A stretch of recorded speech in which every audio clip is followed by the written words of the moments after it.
A note on Blink, Malcolm Gladwell.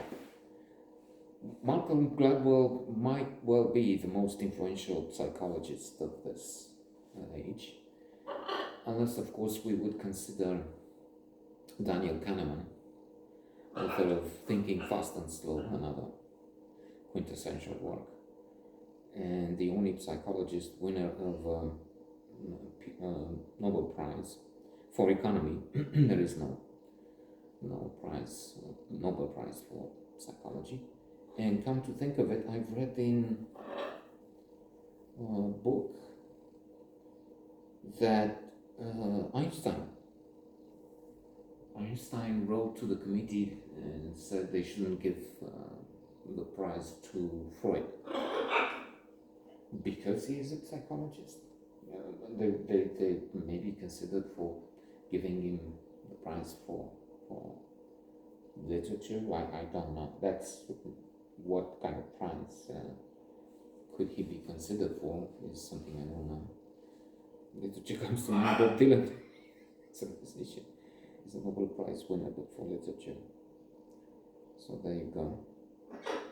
And some study, was it in The Economist, was looking at how the Nobel Prizes, and a lot of the time it has to do with recommendation, and there will be some very influential winners, previous winners would suggest laureates, and Einstein would be one of the most influential, for good reason. I mean, he's a few geniuses out there indeed. In a book maybe by Moravia, or was it Kundera, in The Unbearable Lightness of Being, was speaking of this inflation, this thing. Well, he's a genius. I mean, this guy fixed the fence. He's a genius. Come on, geniuses, we should reduce them to a handful, to Da Vinci, Einstein, Shakespeare. So coming back, Malcolm Gladwell has quite a few books. If we think luminaries, influential luminaries, I would add Yuval Harari to the list. And of course, on the right there will be this guy. What's his name? From Canada. That's a good thing. Maybe I forgot his name.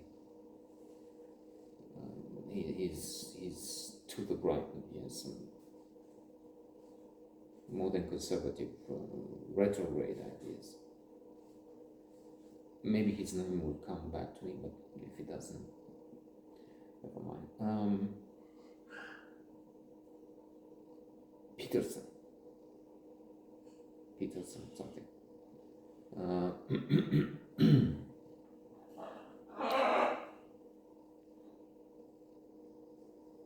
So, aside from Blink, or thinking without thinking, Gladwell has outliers with the 10,000 hours.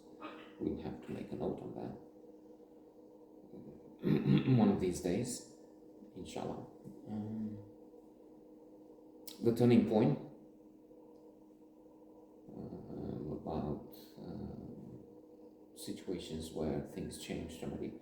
From that, I remember the broken windows, the small crime, rising small crime, people jumping over the turnstiles and not paying the fares for the metro, and then when they started concentrating on those small crimes, graffiti and broken windows, as I said, bigger crime went up, because that's where you see where the feeling, psychological terms, is that it's neglected, it's there's no order there, then bigger crime.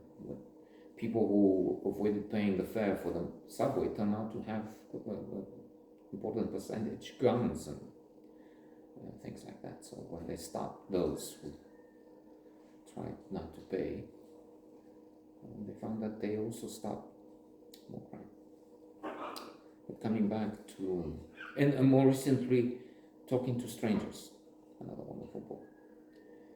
blink while thinking without thinking would help most people in most situations. For instance, take this videos like this. Now come to think of it, I looked at the statistics at one point, and the average would look for 12 seconds. Enough for them to see, and that's no criticism now. Enough for them to see that this is not for them. And he did. It's not. It's for very few, if any, people. Good for anything. So, in this marvelous book, Gladwell looked at the thin slicing theory, has it confirmed. There'll be mistakes made. That's the Diallo case in New York.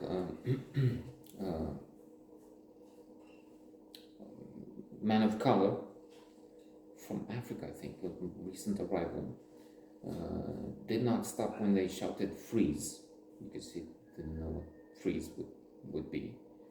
The policemen on patrol, 4 or 5 of them, or just 2 of them, I don't know, thought he's a suspect, he must be into drugs or something, and when he didn't stop, started shooting. They killed him. So mistakes are made when decisions are made with thinking without thinking. Another more calamitous situation would have the plane carrier Van Zandt in the Gulf. There's a plane coming. They signal to it. They try and communicate, warning, because they don't know it coming so close could be a danger. What tensions with Iran?